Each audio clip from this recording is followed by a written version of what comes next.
चार धामों में से एक द्वारिका धाम का मंदिर लगभग 2000 से भी अधिक वर्ष पुराना है। इससे पहले भगवान श्री कृष्ण ने जो द्वारिका नगर बनाया था वह किसी कारणवश समुद्र में समा गया था। द्वारिका पहले था कुशस्थली, गुजरात राज्य के पश्चिमी सिरे पर समुद्र के किनारे स्थित चार धामों में से एक धाम और 7 पवित्र पुरियों में से एक पुरी है द्वारिका। द्वारिका 2 है, गोमती द्वारिका, बेट द्वारिका। गोमती द्वारिका धाम है, बेट द्वारिका पुरी है। बेट द्वारिका के लिए समुद्र मार्ग से जाना पड़ता है। द्वारिका का प्राचीन नाम कुशस्थली है। पौराणिक कथाओं के अनुसार महाराजा रैवतक के समुद्र में कुश बिछाकर यज्ञ करने के कारण ही इस नगरी का नाम कुशस्थली हुआ था। यहाँ द्वारिकाधीश का प्रसिद्ध मंदिर होने के साथ ही अनेक मंदिर और सुंदर, मनोरम और रमणीय स्थान है। मुस्लिम आक्रमणकारियों ने यहाँ के बहुत से प्राचीन मंदिर तोड़ दिए। यहाँ से समुद्र को निहारना अति सुखद है। 2 सप्तपुरियों में एक द्वारिका, कई द्वारों का शहर होने के कारण द्वारिका इसका नाम पड़ा। इस शहर के चारों ओर बहुत ही लंबी दीवार थी जिसमें कई द्वार थे। वह दीवार आज भी समुद्र के तल में स्थित है। भारत के सबसे प्राचीन नगरों में से एक है द्वारिका। ये 7 नगर हैं: द्वारिका, मथुरा, काशी, हरिद्वार, अवंतिका, कांची और अयोध्या। द्वारिका को द्वारावती, कुशस्थली, आनर्तक, ओखा मंडल, गोमती द्वारिका, चक्रतीर्थ, अंतर्द्वीप, वारिदुर्ग, उदधि मध्य स्थान भी कहा जाता है। 3 द्वारिका में बदलते हैं वस्त्र। कहते हैं कि प्रभु श्री कृष्ण प्रतिदिन उत्तराखंड में चमोली में स्थित बद्रीनाथ धाम में सरोवर में स्नान करते हैं। स्नान करने के बाद श्री कृष्ण गुजरात के समुद्र तट पर स्थित द्वारिका धाम में अपने वस्त्र बदलते हैं। द्वारिका में वस्त्र बदलने के बाद प्रभु श्री कृष्ण उड़ीसा के पुरी स्थित जगन्नाथ धाम में भोजन करते हैं। जगन्नाथ में भोजन करने के बाद प्रभु श्री कृष्ण तमिलनाडु के रामेश्वरम धाम में विश्राम करते हैं। विश्राम करने के बाद भगवान पुरी में निवास करते हैं। इस दौरान प्रभु श्री कृष्ण अपने भक्तों की सेवा भी करते हैं। जो भी भक्त उन्हें पुकारता है वे वहां तुरंत ही उपस्थित हो जाते हैं।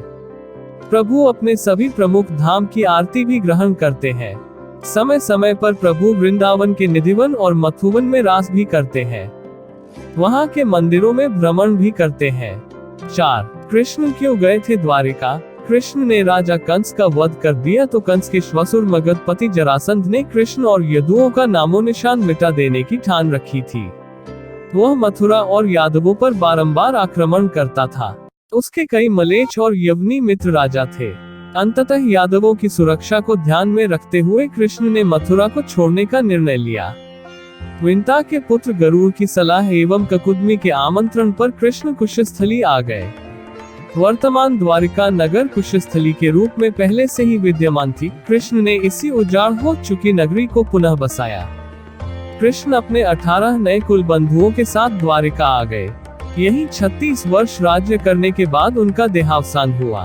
द्वारिका के समुद्र में डूब जाने और यादव कुलों के नष्ट हो जाने के बाद कृष्ण के प्रपौत्र वज्र अथवा वज्रनाभ द्वारिका के यदुवंश के अंतिम शासक थे, जो यदुओं की आपसी लड़ाई में जीवित बच गए थे। द्वारिका के समुद्र में डूबने पर अर्जुन द्वारिका गए और वज्र तथा शेष बची यादव महिलाओं को हस्तिनापुर ले गए। कृष्ण के प्रपौत्र वज्र को हस्तिनापुर में मथुरा का राजा घोषित किया। वज्रनाभ के नाम से ही मथुरा क्षेत्र को ब्रजमंडल कहा जाता है। 5 कैसे नष्ट हो गई द्वारिका? वैज्ञानिकों के अनुसार जब हिमयुग समाप्त हुआ तो समुद्र का जलस्तर बढ़ा और उसमें देश दुनिया के कई तटवर्ती शहर डूब गए। द्वारिका भी उन शहरों में से एक थी। लेकिन सवाल यह उठता है कि हिमयुग तो आज से 10,000 वर्ष पूर्व समाप्त हुआ। भगवान कृष्ण ने तो नई द्वारिका का निर्माण आज से 5300 वर्ष पूर्व किया था। तब ऐसे में इसके हिमयुग के दौरान समुद्र में डूब जाने की थ्योरी आधी सच लगती है। लेकिन बहुत से पुराणकार और इतिहासकार मानते हैं कि द्वारिका को कृष्ण के देहांत के बाद जानबूझकर नष्ट किया गया था। यह वह दौर था जबकि यादव लोग आपस में भयंकर तरीके से लड़ रहे थे। इसके अलावा जरासंध और यवन लोग भी उनके घोर दुश्मन थे। ऐसे में द्वारिका पर समुद्र के मार्ग से भी आक्रमण हुआ और आसमानी मार्ग से भी आक्रमण किया गया।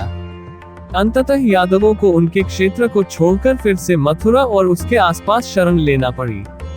हाल ही की खोज से यह सिद्ध करने का प्रयास किया गया कि यह वह दौर था जबकि धरती पर रहने वाले एलियंस का आसमानी एलियंस के साथ घोर युद्ध हुआ था, जिसके चलते यूएफओ ने उन सभी शहरों को निशाना बनाया जहां पर देवता लोग रहते थे या जहां पर देवताओं के वंशज रहते थे।